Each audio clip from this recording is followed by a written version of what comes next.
Sejam todos bem-vindos ao canal Ciência da Religião e Teologia, um canal voltado ao mundo religioso. No vídeo de hoje nós vamos abordar o Salmo 51, que tem como título aqui na minha Bíblia, Almeida século 21, a confissão de Davi e súplica por perdão. E o texto descreve qual é o contexto no qual o texto foi escrito. O subtítulo diz assim: ao regente do coro, Salmo de Davi, quando o profeta Natã o procurou depois do pecado com Betseba. Então existe um contexto aqui do qual esse salmo foi escrito. Eu vou aqui abordar com vocês apenas o capítulo 51, que vai abordar essa confissão de Davi, e a sua busca ali por perdão através do seu arrependimento. Ele tem 19 versículos, e eu vou abordar em partes. Hoje, apenas o versículo 1 até o versículo 4, algumas aplicações.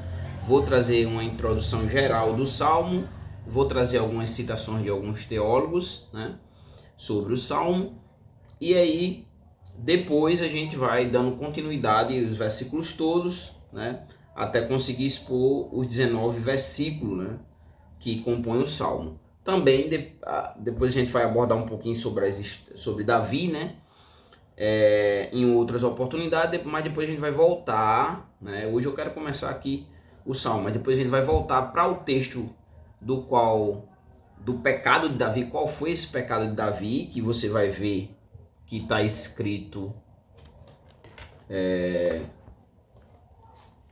você vai encontrar no livro histórico, um dos livros históricos do Antigo Testamento, que é o texto de 2 Samuel, e o versículo 11, o capítulo 11 e o versículo 1 até o capítulo 12 e o versículo 9, Você vai ver exatamente o pecado de Davi logo nos primeiros versículos do capítulo 11, especialmente do 3, o versículo 1 do capítulo 11 de 2 Samuel vai trazer o contexto no qual Davi se encontrava, e o versículo 3 até o versículo 5 vai abordar tanto o seu adultério como a consequência que foi Betseba, ela engravidar, o versículo. E outro ponto aqui a ser observado também, quando ainda no capítulo 11 e o versículo 16, nós vamos ter exatamente, após Betseba engravidar, Davi vai tomar uma atitude brusca que vai ser buscar a morte do marido de Betseba, já que ela era casada com Urias, E no versículo 16 vai trazer exatamente esse momento, do qual o texto diz assim, o versículo 16: enquanto sitiava a cidade, Joabe posicionou Urias no lugar onde sabia que havia guerreiros violentos. Quando os homens da cidade saíram e lutaram contra Joabe, caíram alguns do povo, isto é, dos servos de Davi, e morreu também Urias o Heteu. No capítulo 12 de 2 Samuel, nós vamos ter a repreensão de Davi pelo profeta Natã, do qual se dá o contexto do salmo. Mas nós vimos aqui que tem um motivo, uma história, do qual descreve tudo o que aconteceu com relação a esse momento, Um ponto a ser observado é que Davi, o versículo 1 do capítulo 11, diz assim: na época da primavera, no tempo em que os reis saem para a guerra, quer dizer, Davi deveria estar na guerra, Davi enviou Joabe e com ele os seus servos e todo Israel, e eles destruíram os amonitas e sitiaram Ramá, mas Davi ficou em Jerusalém. Então era um momento do qual ele deveria estar nas batalhas, como o versículo 1 diz o versículo 1 do capítulo 11 de 2 Samuel. No entanto, Davi se encontrava em Jerusalém. Após algumas vitórias que você vai ver no capítulo 10, Davi derrota os amonitas e também os sírios. Então, esse é o contexto do Salmo. Vamos voltar agora para o Salmo 51 para que a gente exponha. Eu quero aqui fazer uma sugestão de uma obra para vocês, né? Querem estudar um pouquinho. É de uma série, né? O autor é o Charles Harris Sindel, né? E ele escreveu uma sériezinha sobre os heróis da fé. E esse aqui é sobre Davi, né?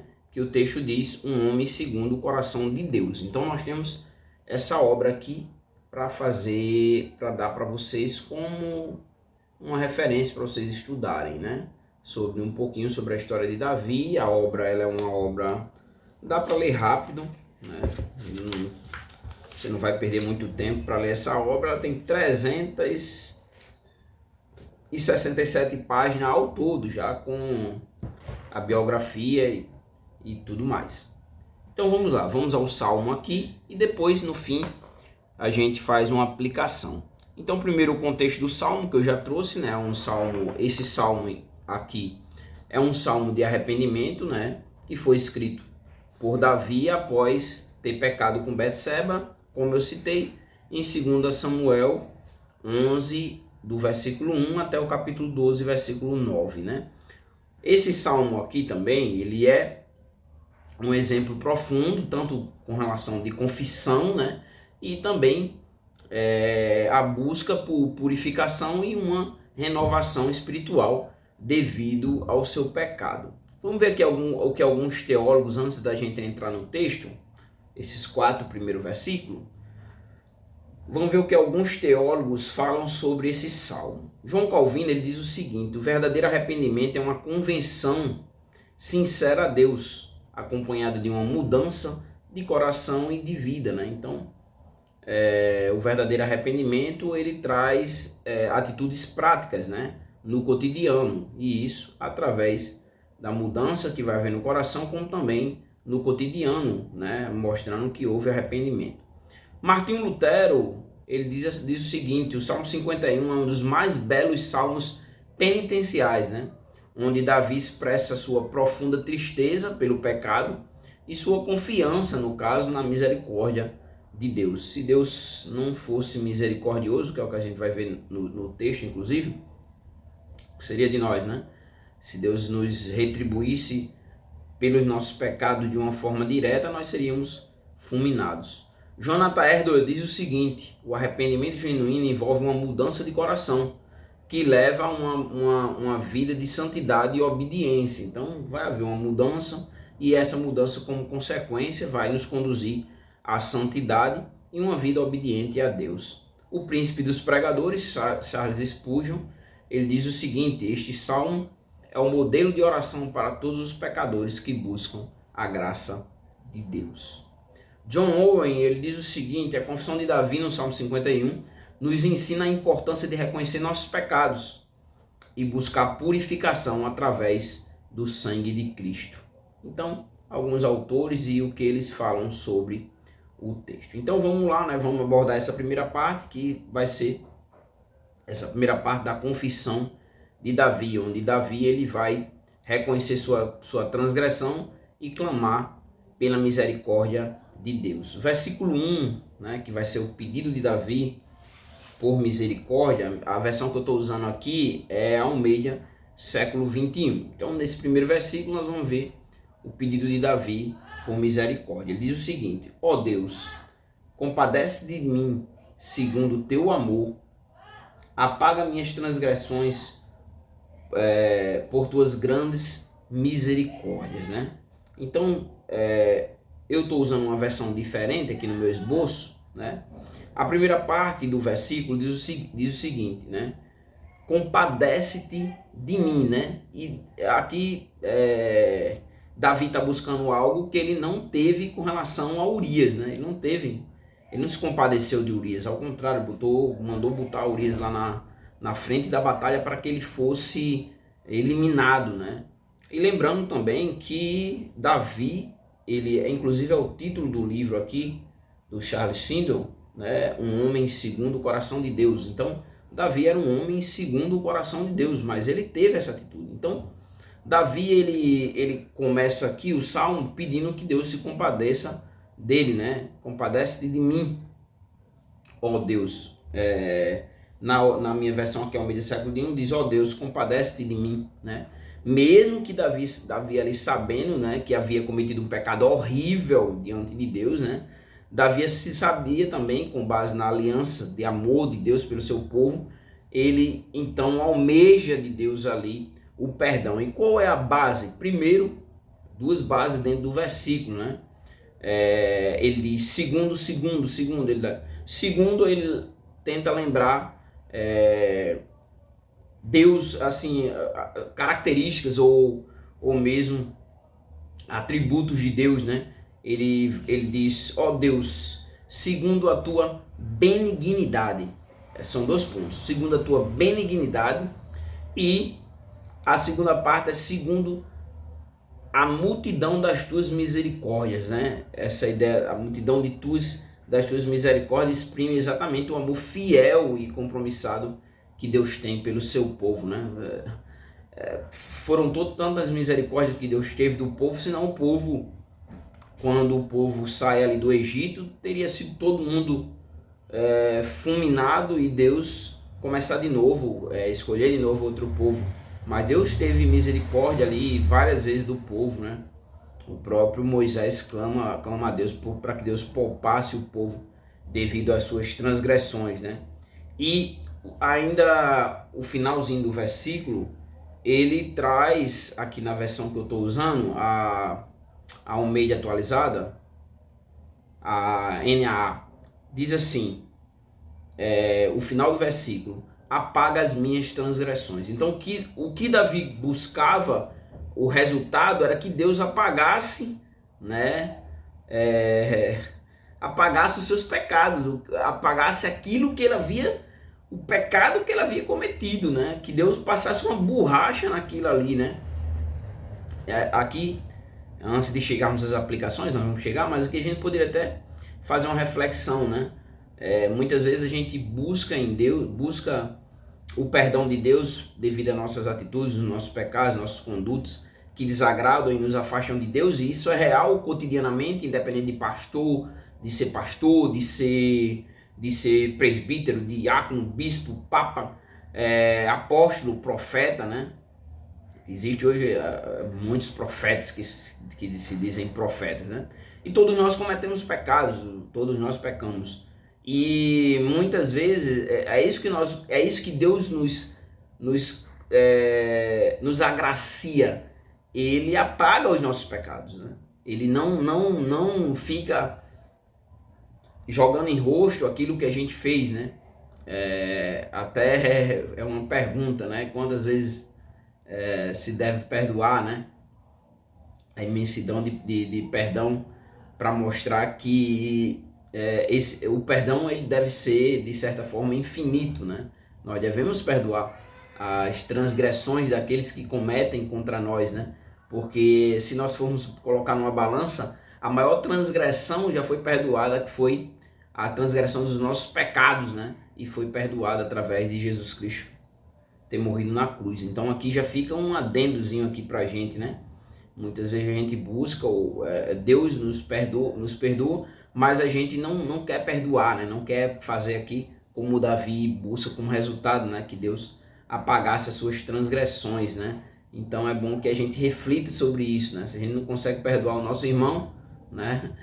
Mas a gente quer o perdão de Deus, né? A gente busca o perdão de Deus, mas não quer perdoar o nosso irmão.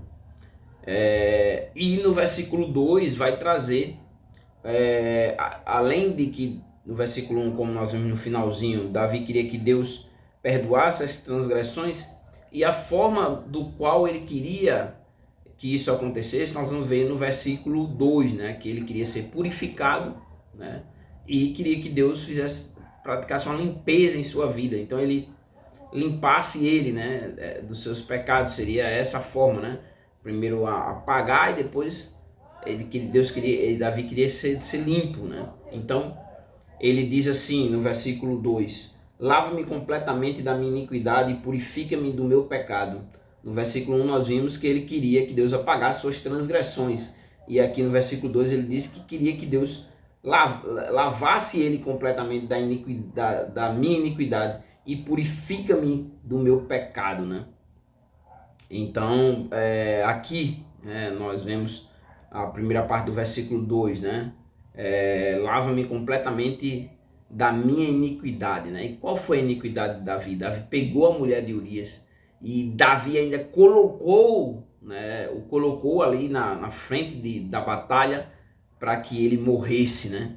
E aí, ainda na continuação do versículo 2 diz assim: e purifica-me do meu pecado, né? Ele queria.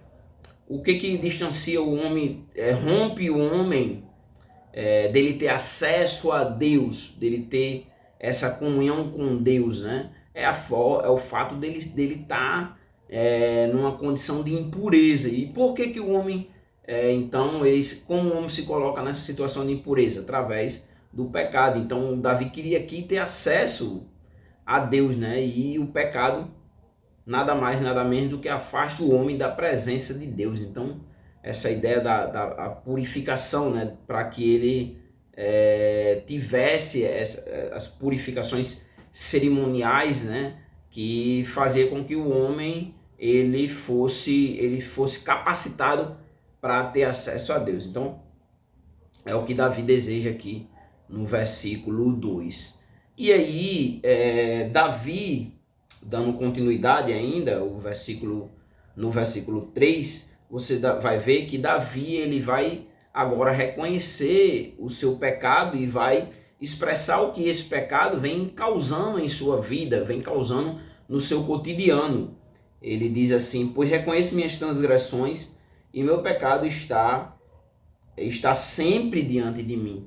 Então, a primeira parte aqui no versículo 3, ele diz: pois eu reconheço as minhas transgressões. Então, Davi, ele admite o que havia feito, né? Assim, eu reconheço, eu transgredi a tua lei, né? Eu transgredi a tua palavra, eu pequei contra ti, né? E aí, ainda no versículo 3, né? Ele diz assim: e o meu pecado está sempre diante de mim. Quer dizer, Davi tinha uma consciência contínua do pecado que havia cometido, né? E ele sentia ali o peso constante de seu pecado. Seria como alguém que o tempo todo tinha um espelho em sua frente e rememorando aquilo que ele havia feito, né? Então ele diz assim: o meu pecado está sempre diante de mim, né? Ele tendo essa consciência. E aí, Davi, nós chegamos ao versículo 4, que é o finalzinho da nossa reflexão, né, da nossa abordagem do texto. Davi ele vai agora fazer uma confissão direta a Deus, uma confissão direta, de forma direta, né? E ele diz assim: pequei contra ti, e contra ti somente, e fiz o que era mal diante dos teus olhos, pois tua sentença é justa e teu julgamento é puro. Então, primeira parte aqui do versículo, quando diz pequei contra ti somente, né? Apesar de Davi ter sido cruel com Urias, né? E também seu crime dele ter ali pecado, né? Junto com Betseba, ter sido cruel com aquele do qual foi a vítima desse pecado, que foi Urias, né? Mas mesmo assim, né, seu crime maior foi contra Deus. E aí ele reconhece isso. Pequei contra ti somente, né? Então Davi, o crime dele, a intensidade desse crime foi contra Deus e a sua santa lei, né?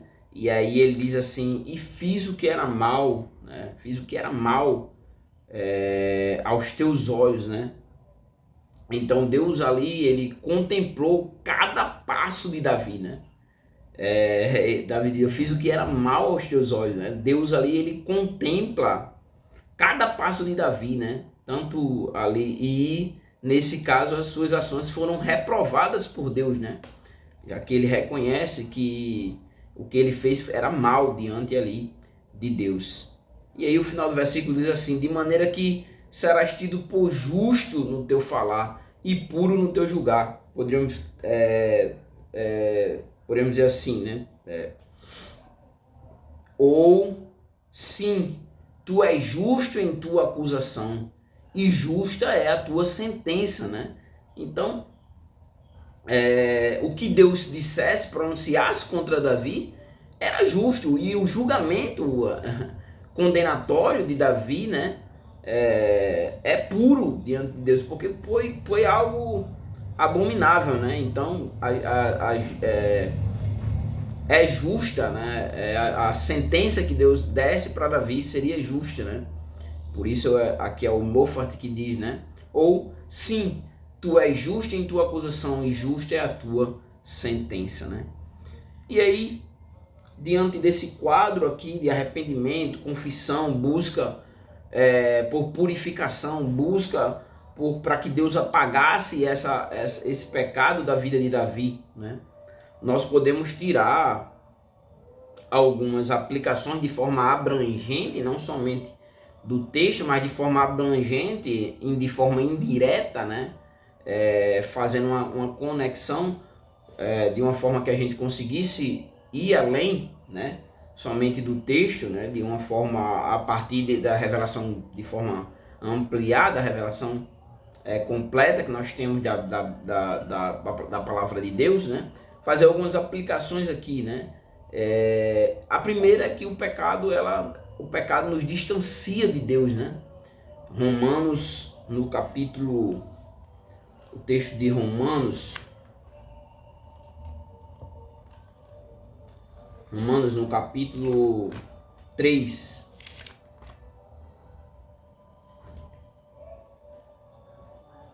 Romanos fica logo depois de Atos dos Apóstolos. Atos dos Apóstolos é um livro histórico do Novo Testamento. Romanos no capítulo 3 e o versículo 23 diz assim, pois todos pecaram e estão destituídos da glória de Deus. Então, o pecado ele distancia o homem de Deus, e isso foi o que aconteceu com Davi. Davi acabou se distanciando, no entanto o pecado ali ficou oprimindo ele, como nós vemos exatamente